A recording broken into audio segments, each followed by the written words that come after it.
You want to do it? Yes, go ahead. You do it. Good job. You want to try? Yes. Want me to show you? It's okay. Can I show you? You want to see? Come on. Oh, your turn. Go ahead. Yes. Want me to show you with your finger? Let me show you. This one.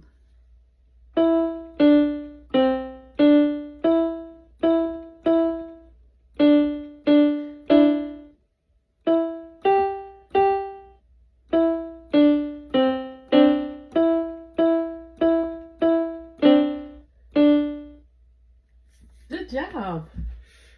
Good job. You like that? You want to try by yourself? Go ahead. No? Good evening, everyone, and welcome to Heart of the Spectrum, where voices are heard, innovation is celebrated, and possibilities are endless. I'm your host, Monique J. Bass, founder of Heart of the Spectrum and CEO of What's Behind the Bra. And I'm so excited to kick off our first episode during Autism Awareness Month. This platform was created with purpose to highlight stories, amplify voices, and create inclusive spaces for neurodivergent individual families, educators, and advocates. Because here, we don't just talk about the spectrum, we honor it, we learn from it, and we lead with heart. Tonight is extra special. Not only is this our kickoff episode, but we have an incredible guest who is doing powerful work in leadership, purpose, and impact. Before we bring our amazing guest on, I want to take a moment to thank one of our episode sponsors, Copper North. If you're looking to elevate your self-care routine, Copper North silk pillowcases are infused with copper to help support healthier skin and hair while you sleep. Listen, we're all about healing, restoration, and feeling good. And this is one simple way to do that every single night. Make sure you head over to coppernorth.com and use my promo code MOBASS for a special discount. And just so you know, when you use my code, you're also supporting me and this platform. So thank you in advance for that love and support. And now it's time. Tonight's guest is a powerhouse. She is a CEO, certified life and executive leadership coach, speaker, and founder of Kearney Coaching and Consulting. A woman dedicated to helping individuals and organizations walk in leadership, purpose, and legacy. But beyond all of that, she is also a mother and an advocate, and a voice that truly understands the heart behind this mission. Please help me welcome to Heart of the Spectrum the incredible Kearney. Woo! Hey, Mo. Hey, Trey, welcome. How you doing? I'm good. I'm so excited to have you I'm here. so excited to be here. Trace, first off, welcome to Heart of the Spectrum. Can you introduce yourself to our audience in your own words? I am Kearney. I am a mother. I am a coach. I am a friend. I'm a sister. I'm an advocate for not only autistic children and adults. I am an advocate for Black men. I love, love, love Black men, and I just think they get treated so bad. So I advocate for them. I'm just a woman of God, and I just love being good to people because I think that in this stage of our lives, everybody is going through something. Absolutely. Autism is just my thing, but everybody's going through something. You know what's behind the bra. Right. We got people going through breast cancer. We got people going through autism. We got people going through diabetes. We got people going through grief. So I just love to spread the love and just try my best to be kind to everybody. And you do it very well. You do it very well. You wear so many hats: an author, a songwriter, a producer. But today we're also highlighting your role as an autism mom. Can you tell us about your child and your journey in this space? My son is 16 years old. He is nonverbal. He was diagnosed at about 24 months. Really got his real diagnosis about 36 months. We had early childhood intervention come in, and we were just talking behind stage that, so many people don't want to label their children. If you see something, say something. Right. Because it's more important to get that early help than to be embarrassed. So my son he's in school now. I kept him home during COVID. So he was home for 4 years, which he really, really regressed. Like he lost a lot being home.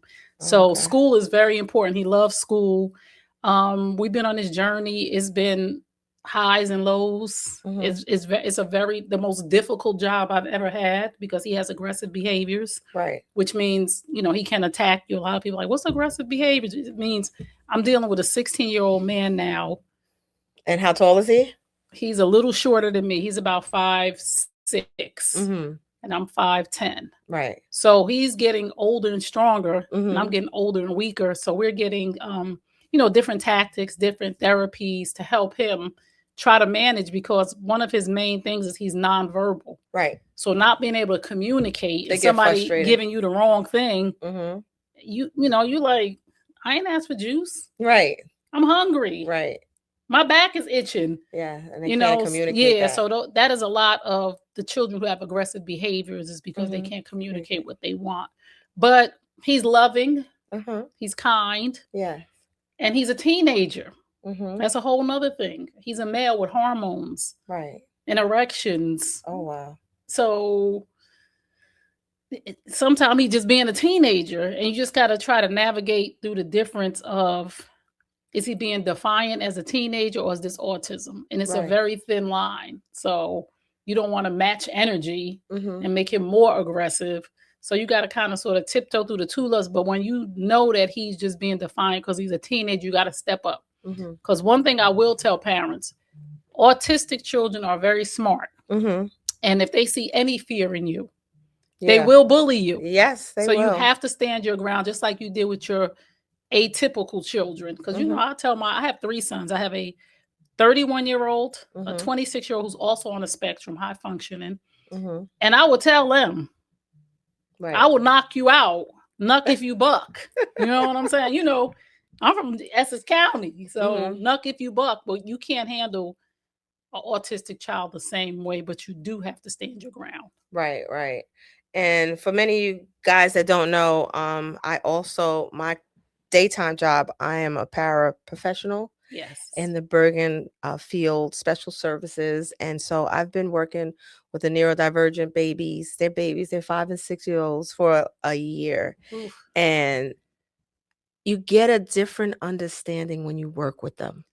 Like I've learned so much, and an appreciation for the moms, Yeah. for for just the educators, the teachers. Like I love them. And in Bergen Field, I didn't the way these teachers love them. Yes. I've never seen the love is different, because I come from East Orange Board of Yes. Education, where it's special needs, but it's like the BD, it's the behavior, Yes. Yes. Yep. and it is so different. Like I'm like, wow, like they truly love these babies. It's their passion. Like, what's so important is when you're placing your child in a place to be taken care of, Mhm. you want to meet the staff, because there are some people that are so passionate. This is their passion. Like, I Yes. wouldn't do this if it wasn't my son. I wouldn't. Like, this is not an easy thing to deal with. No. But there's some people, it is their passion. Like, I had Jermaine's teacher who potty trained him. He got potty trained at 9. Mhm. And I moved to Sussex County. I was up there for a while. Mhm. And this woman was so passionate about loving her job. Right. This was her thing. And I'm just Yeah, like, yeah, she's yeah. like, listen, we're gonna potty train him. Yes. Because I came to the school, I had a box of diapers. Uh-huh. And she said, what's that? I Uh-huh. said, diapers. He's not fully potty trained. He poops in the toilet, but she was like, take that box home, bring me 3 pair of underwear, 3 pair of pants. Mhm. We have a wash machine in our class. And when you take him home, do not put a pull-up on him again, or you will sabotage everything that I'm doing. Mhm. When I tell you, this woman had my baby potty trained Mhm. in a week and a Yes. half, and Yes. he never Yes. had a problem again. But That's amazing. it was her passion. Like the Mhm. other school he was in, they bring the box of diapers. Right. Because they were lazy. They were lazy. It was just a job. It was just a job. And that brings me to a little girl in my class. Her name was Kalani. And I started working with her last year in February. And she's She was 5 then, so she was in Pampers, and I was like, "You gotta be a big girl, big girl." She's nonverbal, but she's very on point. She's Yes. very on point. She'll tell you no, Yes. but she uses the device to express how she feels. And then I had to leave her, and I went to another school, and they couldn't really deal with her. So in January, they sent her to the school that I was at again, Oh, and it was yes. like heaven sent. Like I was Yes. like, "Oh my baby!" Like a piece of my heart came with me. Yes. And the teachers that I'm working with now, they were like, "Oh no, we're gonna have within 2 3 weeks, she was potty trained. She's Yep. potty trained." Like I'm like, wow, the difference between when you have a staff that's just showing up for a check and it's showing up because they have passion for these Absolutely. babies, Absolutely. And like you said about her, she was nonverbal, but my son, his teacher always said, the one I told said she said his receptive language. Mm-hmm. He may not be able to verbalize, Right. but he understands. His receptive language is on point. So don't talk around him. Oh yeah, she's like anymore. Because I used Mm-hmm. to talk around him. She was like, he understands exactly what you're saying, and he's Mm-hmm. using it against you. Mm. And I was like, what? She's like, his receptive language is 100% intact. So I was like, oh, I watch should what talk I on the phone in say. front of him. She was like, don't let nobody say anything negative about him Right. when he's in a room. Mm-hmm. Don't have conversations Mm-hmm. that will make him feel some kind of way about himself. Don't. Mhm. She said, you don't do it anymore. He understands. Right. I said, oh, okay. So parents' receptive language is very important for you to know, because they're receiving, they can hear, they can understand. They may not be Right. able to verbalize, but they're listening to you.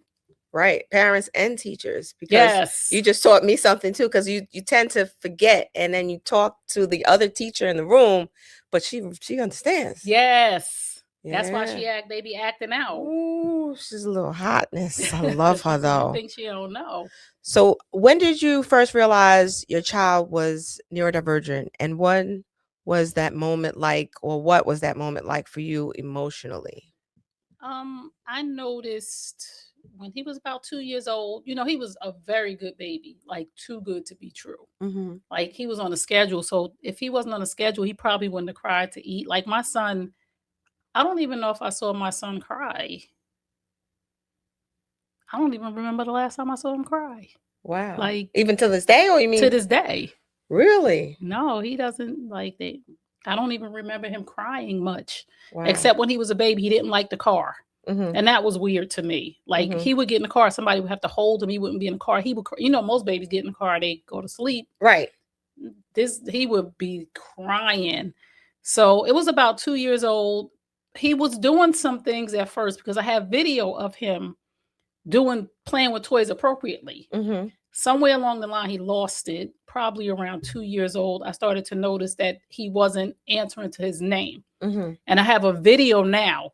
Mm-hmm. Where I was calling him, he wasn't answering his name. I didn't think about it back then, but I recently saw this video, Mm-hmm. and I was like, oh my God, he wasn't answering to his name. Like he was watching the TV, Mm-hmm. and I was calling him and calling him and calling him, and I forgot how I got his attention, but now that I'm looking now, I realize it was autism. Right. It wasn't him not paying attention. And before that moment, he was no. You were able to call his name and he turned his no. But that's just when you realize it. Yeah, I'm just realizing it now from seeing that video. Yeah. I didn't even realize it, but he was too good to be true. And then he would stand on his head all the time. Mm-hmm. Like he would stand, like beating his playpen like on his head. Like, you think that was something like a sensory thing for him? Yes. Mm-hmm. We didn't know back then. We just thought like, oh my God, he's always on his head. Like he's in a playpen on his head. When he's on the floor, he's on his head. I'm just like, now that I know. Right. So parents, be aware if your child is on their head. Mm-hmm. Like, Black folks. Right. He looking through his legs, somebody pregnant. Yeah. I mean, he was always looking through his legs. You know what I'm saying? But he ain't none come up behind him? No. Girl, he was seeking sensory. I was like, well, it ain't me. But he was always, everybody come to that, he looking through his legs. Uh-huh. See, we got to stop being so ignorant. Right. With these cliches. Mm-hmm. You know what I'm saying? So that was one of the things too. And then I just, I took him to the doctor. The doctors, of course, this is another thing I want parents to know. Doctors will tell you, you're overreacting. Mm-hmm. If you feel some kind of way, even if you're overreacting, it's better to be safe than sorry. Right. It's better to know. Yes, it's better to get the help. Right. than to let that time pass. Even if it's nothing, you just Right. got your child extra help. Right. So now they super smart. Right. But so many people, a lot of the doctors, now that it's more prevalent, Mm-hmm. now they're saying, oh, yeah, maybe let's get them tested. But back when Jermaine, 16 years ago, 14 years ago, they were like, oh, you're overreacting. I'm like, Brushing it off. no, I have 2 other kids. Right. I have 2 other kids. And they were like, okay. So I went to early intervention, and this woman came, this old white woman. Mm-hmm. She had to be about 76 years old. Miss Iris, I'll never forget her. Mm-hmm. She came in about the 3rd visit. She said, this boy has autism. Wow. She knew right away. Just come on, we need to work with him. And then we had this gate up at my house, so he couldn't go in the kitchen or down the stairs. Mm-hmm. And every time he went to that gate, she was watching us, right? Me and my other son, my other 2 sons, she was watching us. Every time he went to the gate, one of us got up, got him some fruit snacks. She watched us. He went to the gate, one of us got up, we got him some juice. She's watching. She said, he ain't never gonna talk. You don't even give him a chance to ask for anything. Right. Don't go to that gate again. Mm-hmm. About the 3rd time, she's like, nobody gives him anything until he makes a sound. Right. And he doesn't have to say it. He needs to make a noise. He needs to get acknowledgement so he can hear his voice. Right. Oh, so we were like, we were just so used to. Yeah. So she straightened us right out, Miss Iris. Lord, right. That lady, I don't even know what she might not even be here no more. That was 14 years ago. That's amazing. Because even in school, like, as I'm a mother and I'm a grandparent, so before they even like get upset or whatever, I'm like, just give it to them. You know, you can't. But the other teachers, they're like, no, Mo, you can't do that. Like, you have to wait, and you can't give them everything they want. Yeah, right. That's not real life. Right. It's the same thing with my son. He struggles with no. Uh-huh. Because I never told him no, because you know, and then when we're dealing with behaviors, you don't want to see a behavior. Especially with a big kid. You don't, you're trying to avoid a behavior at all costs. Right. So you're like, what do you, but you know, with Nadine, if you don't know Nadine from Nason's place, she's like, stop, because tomorrow's not promised for you.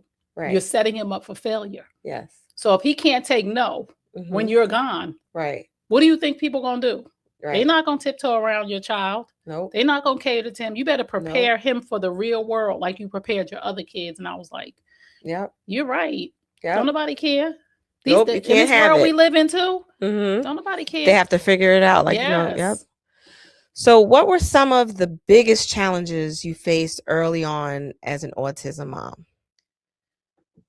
One of the biggest challenges for me was, and this makes me sad to this day when I think about it, not being able to console my own child when he was a baby.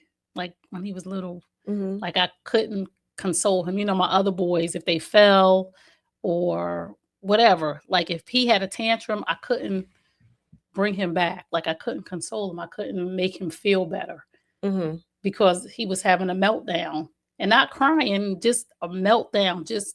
And it's just like, what's the matter? And you can't console your own baby. It's different when it's somebody else's kid, but when it's yours, and you trying to calm them down and you can't, you're like, what is this? Like, I could calm my own kid down, and you can't.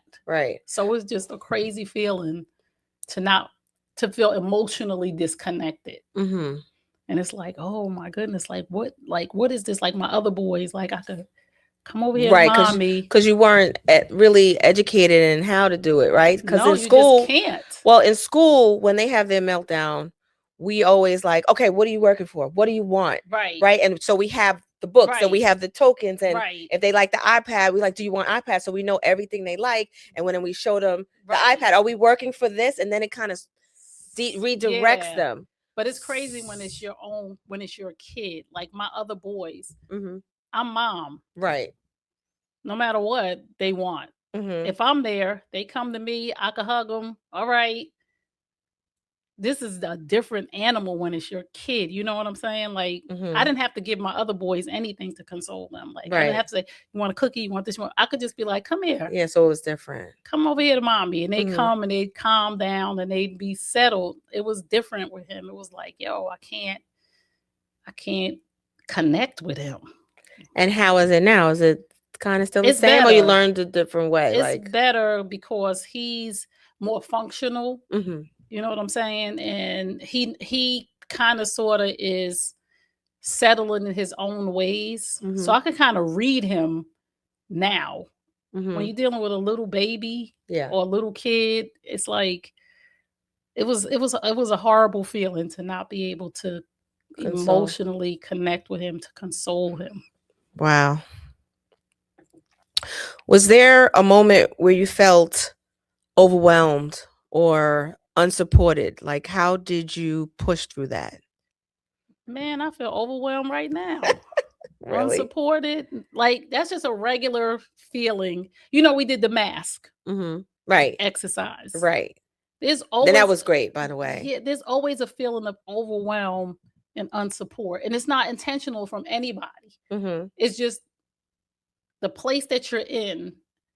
It's just an overwhelming situation. And people are never going to support you where you need to be supported. And thank God for support groups. Right. Right. I was just talking to my cousin. She's going to have double mastectomy next, I think the 24th. And I saw her on TikTok and she was like, I'm so lonely. Like the people you thought would show up. Yeah. It like broke my heart. This was a couple of days. I went to see her last week because I hadn't went to see her because I'm in my own situation, but we can't be so in our situation. But I'm thankful for a community of people who understand, right? So overwhelmed, unsupported, I can go to other people who feel this way all the time. Like we had our retreat. Right. That was a beautiful We retreat. all feel overwhelmed, unsupported. When we get together, it's like, girl. Yeah. So I was telling my cousin, I said, you need to find your people, a support group who feel overwhelmed and unsupported in this area. Right. Because until you find your tribe of people who understand, right, you're always going to feel some kind of way. Even when I feel overwhelmed and unsupported, I know I ain't the only one. Right. I know it's a community of mothers and fathers and caregivers with children on the spectrum that know exactly how I feel. Right. Because this is an uncharted journey. You're on a journey with no damn map. Right. So you just cruising along. Hopefully you don't hit a brick wall or a dead end, because then you got to make a U-turn. Like this journey is crazy. It's just crazy. Do you have can you name a few resources or places if somebody needs to? Well, Mason's Place, masonsplace.org. You definitely want to reach out to them wherever you are. I don't care what country, what state, what city, will help you. My Goal was my first autism group when I lived in North Brunswick with Genevieve and her husband. They really helped me when Jermaine was really small. And then I moved out of the area. Right. And then everybody's like, you need to meet Nadine. You need to meet. I was like, who is Nadine? Yeah. Why y'all? Because this is another thing. Once you have a title on you, like once you have a child on the spectrum, or once you have breast cancer, everybody that knows somebody with breast cancer, right? You need to meet Mo. You need to meet Mo. Yeah. Everybody like, you need to meet Nadine, and then everybody's telling Nadine, you need to meet Trey. Right. Yeah. And I tell you, when I met Nadine, I went to a wine tasting. This was 12, 13 years ago. Yeah, this was a while ago. And I finally went because somebody said she's having a wine tasting in Newark or something. And I was like, let me go just meet this lady. And I get there and I'm like, hey, she's like, everybody keeps telling me I need to meet you. And autism is not my thing. Right. But I'm very open on my journey. Like it wasn't, I have a nonprofit or nothing like that. I just talk about my son on the spectrum and, people were watching my lives. So she was like, oh, you need to come and do some work with me. And I was like, I don't do autism. Right. I said, girl, I'm a certified life and relationship coach. I'm an executive leadership coach. Right. I'm an author. I don't do that. I don't talk about, I don't talk about it like that. Right. Like I share. She was like, no, you need to use your platform for this. And I was like, nope.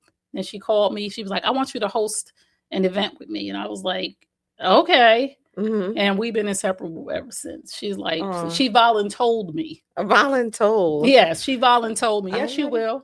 I know that's right. Yes, you are. She was like, okay. When I said I don't do autism, she was like, okay. Yeah, I'm excited to meet her. She's actually coming on next week. Yes. To talk about it. And I, just started Heart of the Spectrum. So I found them on Instagram. Yes. And she had a retreat for moms and caregivers where I met Trey. Yes. And I Heart of the Spectrum actually donated some inspirational journals to the swag bag, and that's how I got to meet everyone, because I was trying to push into the community. And I'm excited to meet Yes. her, and I'm happy to have you here. But also make sure what's behind the bra, we give comfort care Oh, packages yes. to women battling breast cancer. Yes. So, at the end, please make sure you give me her I information so will. Yeah. I 'Cause I'm can going send to her see her back. tomorrow because she's Okay. going to Wow, I wish I would have known. I would have I know. I would have brought a bag I with should have said me. something. I mean, this is Yes. why, you Yeah. never know how much you're connected. Because my Right. mom passed from breast cancer. Oh, sorry to hear that. Yeah, it was Have you 20 years ago. have you had your genetic Yes. testing? Yes. I didn't have my genetic testing, but I do my mammograms Mammograms all the annually? time. Yeah. Okay. And if I feel like something ain't, I'll be like, I Oh. need to get an Mammograms ultrasound. and self-exam. Yes, I do that too. And Okay. my doctor last one I had about 4 or 5 months ago had a mammogram and an ultrasound. I was like, I need something else. Y'all said I got dense breasts, Right. so I need everything. I need Everything. everything. I didn't Yep. seen. Yeah. Okay, so yeah, but she's, I just told her you need to find your tribe, just like me. I got my tribe. I got my people. She It's will. so much better when you Mhm. have your people. When you got just people that be like, because my family and friends, they don't know. Right. They don't know ish. They do not know. Even if I tell them, like, listen, this boy, they don't know. But another parent, if I tell them Jermaine had aggressive behavior, girl, you all right? Yeah. You good? Yeah. Because they know what Yes. that looks like. And I applaud you, because when I deal with them in school, I'm like, I think about the parents, like there's no turning off. Like school teachers can leave, put them on the bus and I'll have to deal with it for the next day. Right. But the parents, it's like all the time. all the time. I think It about doesn't the turn parents off except too. when they go to school, right? Yeah, I think about the parents too, because when I go pick my son up, I see, a child having a meltdown, I'm like, Dad, he got to go home to the mother and the father. I just be so, I sit in the parking lot in the line when I'm waiting for Jermaine to come out, and I pray for each and every parent. I pray every morning for my son. Like I pray out, Lord, I love the Lord. I love the Father, the Son, and the Holy Ghost. And I wake up every morning and say, Lord, fill him with the Holy Spirit. Just let him have love, joy, patience, peace. And it works. That's beautiful. Like I pray sometimes because he don't want to get in the shower. I say, Holy Spirit, fill him. He needs to get in the shower. The boy, he didn't take a shower yesterday. And if I do, he'll get in the shower. So when I'm sitting in that parking area waiting and I see those kids coming out and they I'm just praying for the parent. I'm just like, God, and I'm praying, please just calm that child's spirit, whatever it is. Right. I rebuke it. Take it away, God. Just don't let that baby go home like that. Because these are big boys. Yeah. These are men. Like, Yeah. yo, it That's was so even different. a different world that I don't Yeah. even know. Like, because I'm No. with the babies and they're smaller, so I could like grab them up and Yeah. contain them. But That's what I tell when they're people. When bigger, Jermaine was little, I would always say the nevers. mm-hmm. I'm never going to give him medication. I'm never going to put him in a home. Mm-hmm. I'm never going to give this. I'm never going to. The nevers are off the table for me. Mm-hmm. And I would just encourage parents right to take the nevers off the table. Mm-hmm. Because me dealing with a 4-year-old Jermaine, right, compared to dealing with a 16-year-old Jermaine, mm-hmm. oh, if he need meds, oh yeah, because I got meds. Mm-hmm. Because one of us, somebody, I said I never would take, but somebody gonna take. Somebody gonna take some meds. There's no more nevers, right? Because if he is a danger to himself or others, mm-hmm. and I pray that I never have to put my child in a home. I pray that he never gets beyond what I can control or handle. Right. But I will never say I'll never do anything. Right. Because I don't know what a 21-year-old Jermaine looks like. Right. Or a 30-year-old Jermaine. One of the women at the retreat, her son was 36. Mm. Like, for me to think about that. Mm-hmm. This 36-year-old autistic people. Right. We don't think like that when they're 16 or when they're 2 or when they're 4. Like, where did they go? Like, because I said that in the class. I was like, I have the babies, but where do they go next? Where do they go next? When they turn 18, where do they 19, go? 20, they're still with the parent. Mm-hmm. And there's some parents who are, in their 70s and 80s. Like, dealing with it. Yeah. Wow. That's why I say never. Right. And I never judge another parent who decides, like, my child has to be in a home, in a facility where they can have round the clock care. That's a hard decision to make. It is, because you don't know if there's love in there. Right? Yeah, it's a hard decision to make. But when they are a danger to themselves and others, you just have to really be diligent about finding the right place. Right. Maybe it's not the first place. Maybe you got to go every day. I mean, maybe you got to find a facility. I need an open door policy where I could just bust up in here. Right.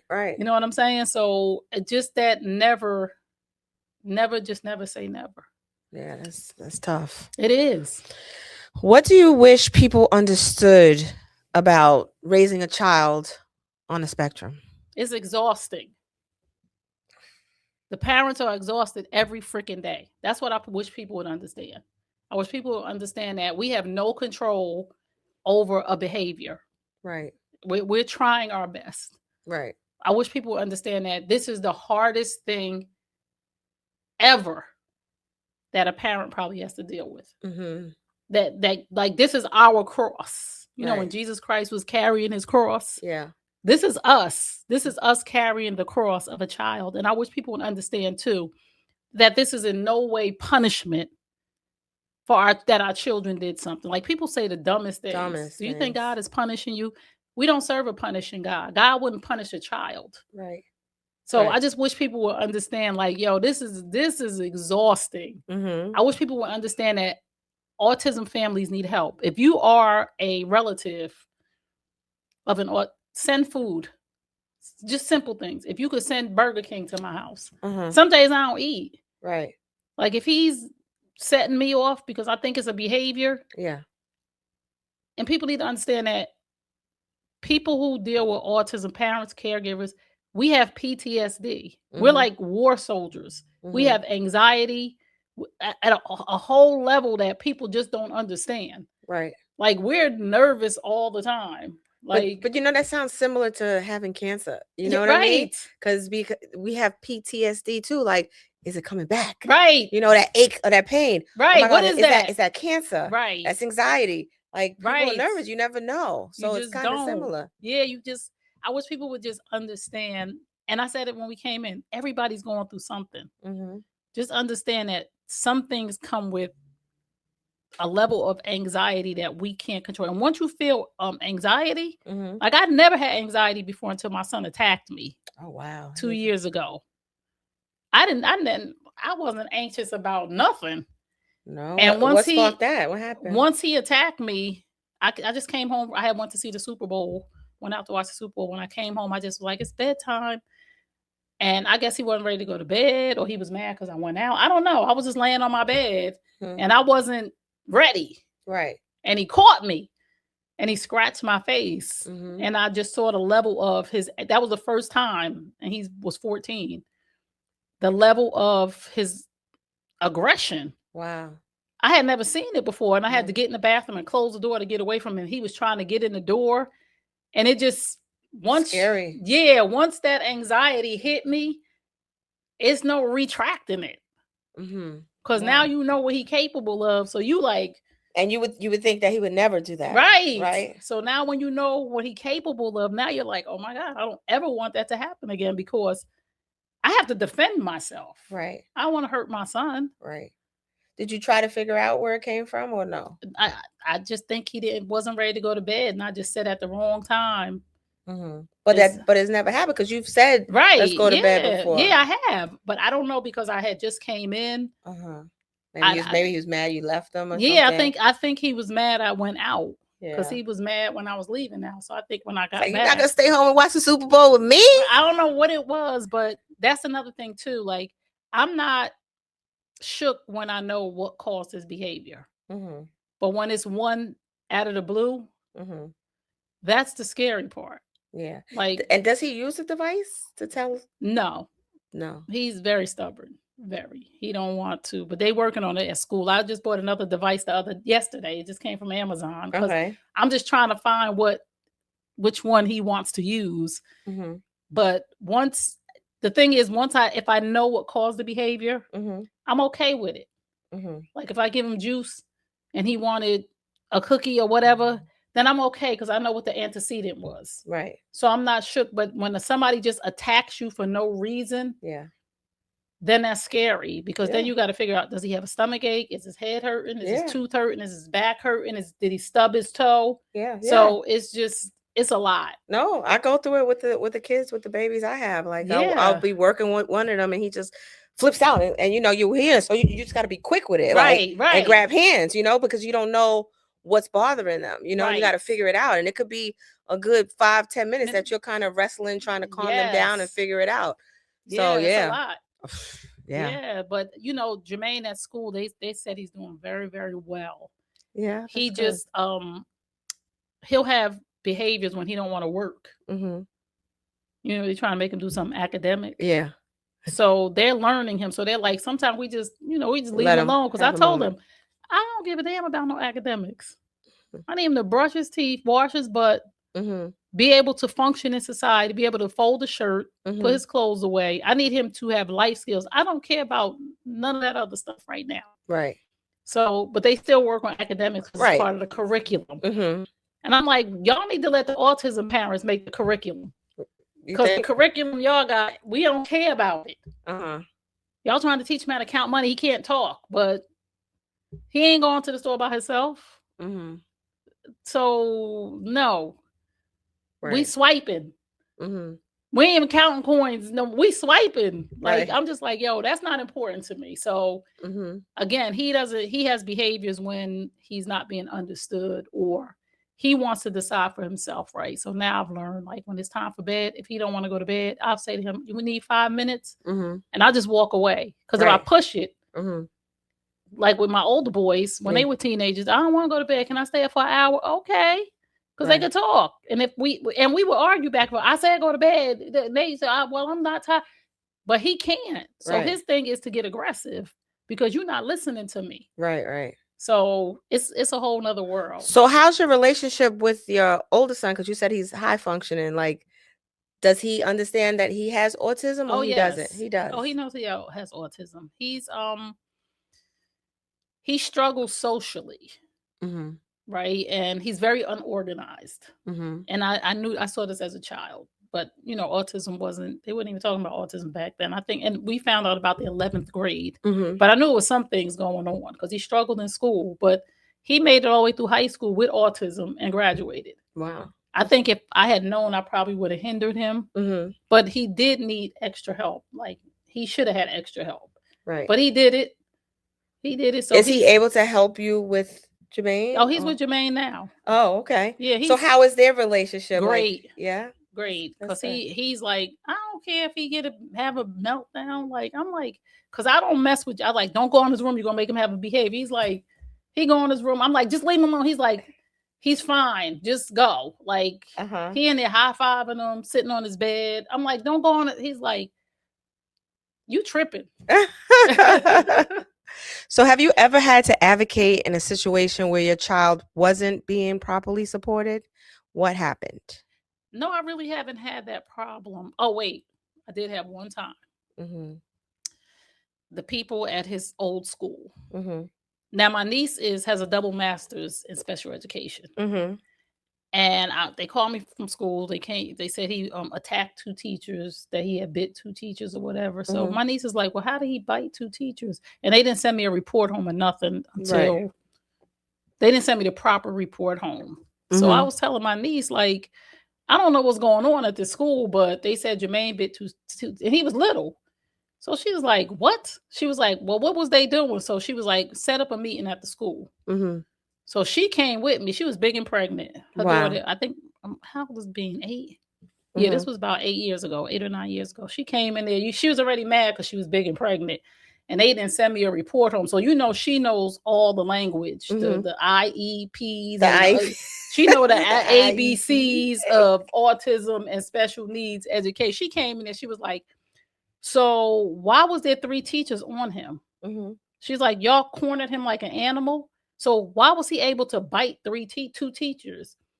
When I tell you, she ripped him, that his father was there, who he's not very present in Jermaine's life. But if I want to cause a ruckus, He the one. So them two Bringing the tag tiger. teaming. Yeah, them two was going back and forth. And the teacher who was there, the main teacher, she took the day off. Mm-hmm. So my niece was like, so it's very convenient that the teacher who was supposed to be here is not here today. So she said, I want this report, I want that report. And then she started naming people that worked in Trenton. Mm-hmm. And then people was in there running around. The next day they changed his class. Right. And she was like, I'm not even she just went off. So that was the one time that I really, I didn't even have to say it. I was just sitting the bulldog there. had the bulldog. Both of them. Yeah. My niece was like, yo, I know you know better than that. Mm-hmm. Or is your staff not trained? Now she's talking to the principal. Right. Or is your staff not trained properly? Do I need to bring somebody in here? Does my aunt need to call her attorney? Right. Because we can do that too. But girl, they straightened up quick, fast, in a hurry. The next day, they had reports to my house. They let me come back into the school that next day to show me his area. And it was all good from then on. Oh, good. I'm glad. Don't play with Jermaine. Yeah, she know. So did your journey influence your creativity, your books, your music, storytelling? If so, how?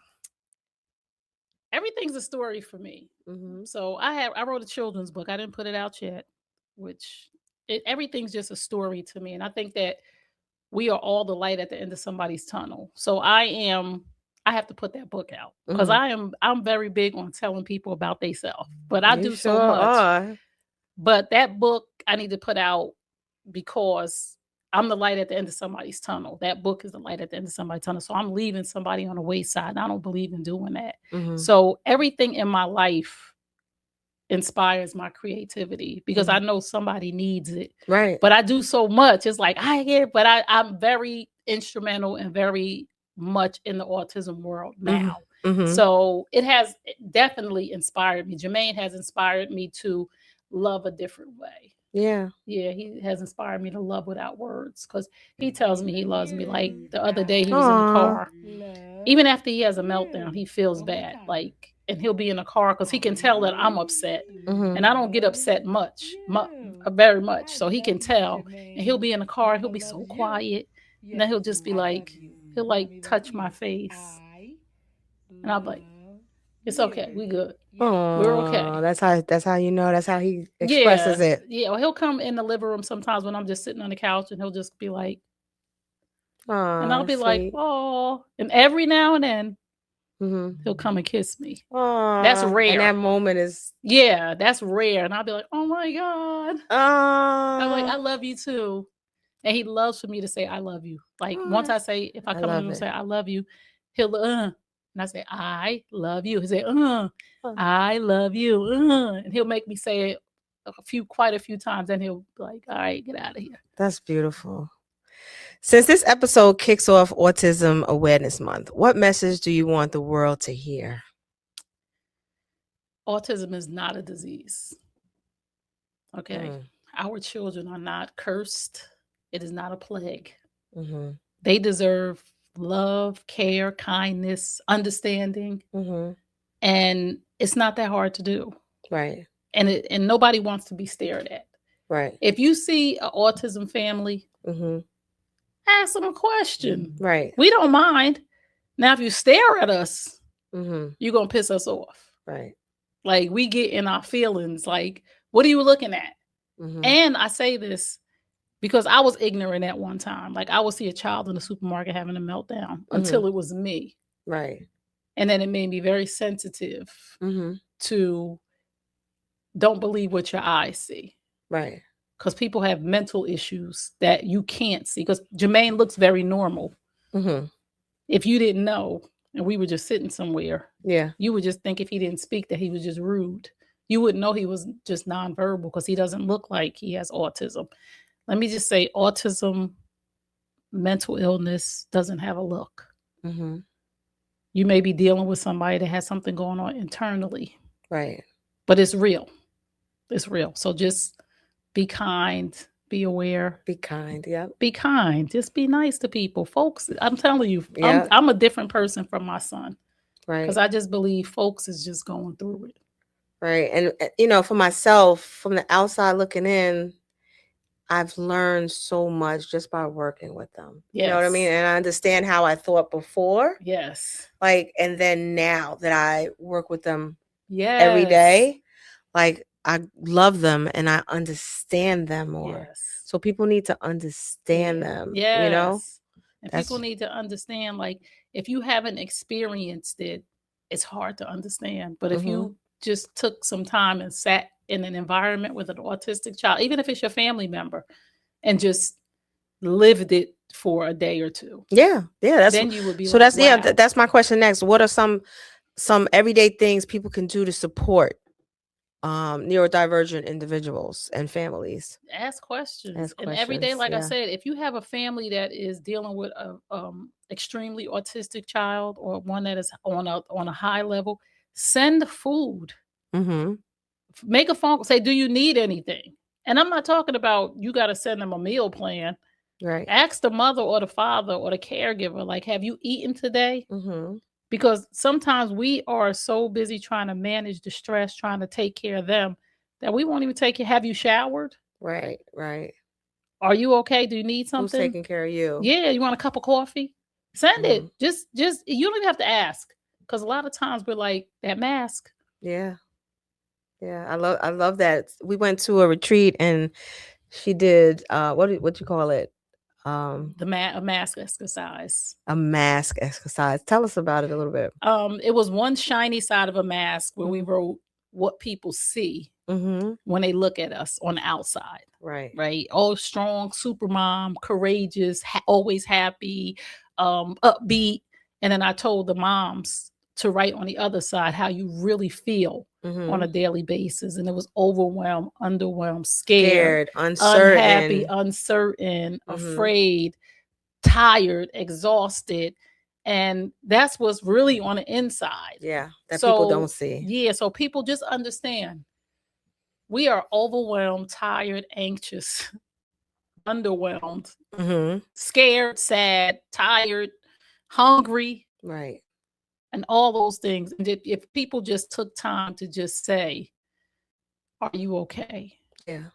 Text, I love you. If you need me, let me know. Or don't even say if you need me. Yeah. I'm Text, here. I'm here. I'm coming I'm over. here. Yep. Exactly. Even if you don't keep the kid, because Mhm. I really don't expect nobody to keep Jermaine, because I don't know what he'll do. It's Like, a lot, right? You just yeah, don't I'm not. know. If you don't know how to Uh-huh. deal with him, I'm comfortable with Bryce. Uh-huh. I'm comfortable with his dad, and Uh-huh. I'm comfortable with our babysitter that was there last night. Her Right. name's Tam. Cause Hey Tam. because they know. They know your kid. Yeah. So if Uh-huh. you want to get to know, Yeah. and then just please, just like I said, send a meal, Mm-hmm. $1. Send that meal. Send $1. So what would you give what advice would you give to a mom who just received a diagnosis for her child? It's not the end of the world. Just get help. Mm. Find a support group immediately today. Mm-hmm. Go to naissance.place.org, go to mygoal.org, find a support group. That's the best advice I can give. Find a support group today. Do not even start out doing this alone, because so many of us start out doing it alone. And there's so much more information out there now than it was in the Yes. past. And you right? don't have to dig, and you don't have to pry, you don't have to beg, you don't have to cry alone. Mm-hmm. If you go to naissance.place.org, you can just not reinvent the daggone wheel. Right. We have resources and all kind of stuff, and you won't even have to and every child on the spectrum is different. Mm-hmm. If you met one child on the spectrum, you met one child on the spectrum. Right. Do not fall for I see this child doing this, or my child. No, every child ain't gonna have aggressive behaviors. Nope. Yep. Every child ain't gonna not talk. And if your child is not talking or potty trained, give it time. My son got potty trained at 9. I hear so many people 3, 4. My baby still ain't potty trained. 5. I said, Right. Don't give up. don't get the right person gonna come along And make it happen. Yes. Yep. So we're building Heart of the Spectrum as a safe, innovative, and AI enhanced space for neurodivergent youth. What excites you about initiatives like this?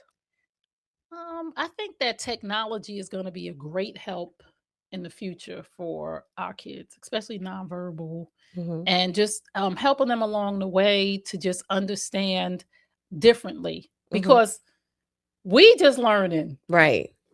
We struggling. Mm-hmm. So it gives us the opportunity to see how they feel. Right, because we come from the dial-up era, and now all this technology is like another language for us. Mm-hmm. So for our children, I'm excited for them because there's so much more going on, so many more ways to connect. Yes. Other than verbal. Right. And I'm excited because I believe that there are things that are going to come out, tools that are going to come out that are going to enhance their talent. Like, you know what would be real exciting?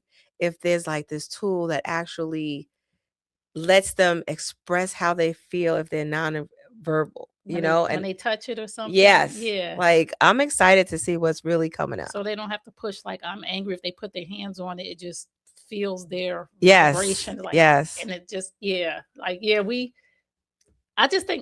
think technology is, we just have to accept that it's here and embrace the power of it. Yes. And that's an acceptance. Yes. So many people are afraid of AI. It ain't going nowhere. It's not going anywhere. And also it's to enhance. Yes. Everything evolves. We don't use CDs anymore. Right. I got in my car like recently and I'm like, there's no, not recently, maybe like a year ago, like there's no CD player. And I was like, oh shoot. Right. I didn't even recognize that. Yeah. Because they did away with it. Yeah, everything's moving on. It's never gonna stop. Even for us. I mean, back in the day we had tapes. Then it was cassettes, CDs. Then it was 8-track, even the 8-tracks. Now it's streaming. Yes, the streaming. Like, we don't even use MP3s. Like, you have to keep going on. It's not going to stop. And if you think it is, then you're going to be left behind. Right. Right. Exactly. Give me 3 words that describe your child. 3 words that describe Jermaine. Loving. Happy. He's very happy and genuine. Okay. I like that. One thing your child taught you about life. There's other ways to communicate. Words are just words. Actions speak louder than words. My son has taught me that people talk a lot. But action is everything. Like, I take care of him. He appreciates me through action. Yeah. And so many people talk a good game. But in this journey, I've learned from him that he loves me because I'm action. The word love is is a verb. And so many people ain't acting in love. Nope. So communicate. A lot of people could talk the talk, but can they walk the walk? Right. Communication. There's so many different ways to communicate. That's one of the main things that I learned from that. Body language is everything. Like, I could read a person. Man, I could read a person when I walk in the room. Read me. Did you read me? Can you read me? I did read you. I told you about yourself. I told you. She had me crying. I told you going to be there for the mamas. But I could read a person from their body language. Like, I can see a person who is insecure. I could see a person who is just mean and nasty. Right. Like, I could just see people, like, and it's so scary. It's almost like he heightened my discernment. Oh, okay.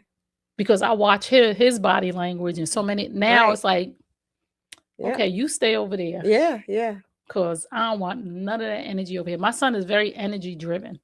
Like, when I'm driving in the morning, I cannot have 1 ounce of anything negative in me. He can feel it. Like, somebody cut me off, I just got to be like, oh, they must have somewhere very important to be. Because he will feel it and he will not be happy about it. Give me a favorite self-care moment as a mom. My favorite self-care moment. I went to this spa. I don't know the name of it. A friend of mine treated me and my best friend. And there's a sauna in there. And just the heat of the sauna just melted everything in me. My bones felt better. I just could have sat. And then, saunas release toxins. Yeah, it just felt so, I got to go back. I was just thinking about that too. I don't need any other part of that. And they had everything in there. Yeah, that sauna. I just need that room. And it was just the right temperature. And I felt like everything in me that was so tight Mm-hmm. At first, I went there, it was hot. And I was like, oh no, I can't breathe. I got to get out of here. Yeah, you got to learn to regulate your But breathing. then when I was about to walk out, the Holy Spirit said, sit still, feel this. Mm-hmm. And I was just like, it just went through my bones, my soul, and it just felt so good. I'm gonna go back. Go back, please. Yes. Give me a song that represents your journey right now. A song that represents my journey. You are not alone, for I am here with you. Though you're far away, I am here to stay. You are not alone. You are not alone. You are not alone. I can't that. Sing. Whisper 3 words and I'll come running. Like. So what legacy do you hope to leave? Not just as a creative, but as a mother? The legacy of love. Mm-hmm. That's all. I just want people, when they think about me when I'm no longer here, I just want the word love, because God is love. I just want the word love. I just want them, when they say, if you met Trey, you felt love. Yeah. When you came in a room, she made you feel noticed. Yes. That's it. I just want, everybody comes in a room and everybody's afraid. Mm-hmm. And when I see people, I just want to be like, hey, come over here with us. Right. Don't sit all the way over there by yourself. Right. It's okay. And nobody does that anymore. Mm-hmm. So I just would like to leave the legacy of love. And I just hope that if we all did that, mm-hmm. the world would be such a better place. Yes. If we all just walked in a room and made sure everybody felt noticed, comfortable, and safe. Yes. I love that. Because I haven't felt like that all the time in a room. Mm-hmm. Like I felt in a room and nobody said anything. And I'm just like, wow. Right. I'm invisible. Right. Or am I? Or what's wrong with these people? Mm-hmm. You know what I'm saying? No, I get you. You've been just in a room and nobody, it's just like, yo. Uh-huh. And I never want anybody to feel like that, because I feel like my son feels like that. Like inside of him, he's invisible. And I don't ever want anybody to feel that way. Got you. So how can people reach you? Oh, you can just follow me on Instagram. I'm at Trey Kearney. My website is treykearney.com. Google me, Trey Kearney. Don't judge me. I ain't always been saved. And there's stuff out there. But I don't care, because I am a new creature in Christ. Yes. And I am blessed and highly favored, and I'm saved, and I'm not the same person I was yesterday. Yes. So if you just go to Trey Kearney on Instagram, Trey Kearney on Facebook, Trey Kearney 26 on TikTok. Now, TikTok, I have a new fan on TikTok who he keeps sending me videos like, this is so funny. Like, this is real. And I'm just like, he just, somebody just found me. Right. I got to join you. I have like 54,000 followers on TikTok. So this person just found me. So they're going through like all my videos. Yeah. I'm just like, yo, this is hilarious. And I was watching some of them today and I was cracking myself up. I was like, I got to go check it out. Girl, you're funny and you're crazy, but you're real. Right. In this season of my life, I'm just me. And I just love me. And you love it. Yes. And I'm just happy to be me. If nobody else don't like me, I like me. Right. So, I like me. Do you like you or do you love you? I love me, but I like me. You like it. Yeah, you gotta like yourself first. Yeah, right? I like me. Like, love people. It's easy to love people because God says love everybody. But to like somebody, right?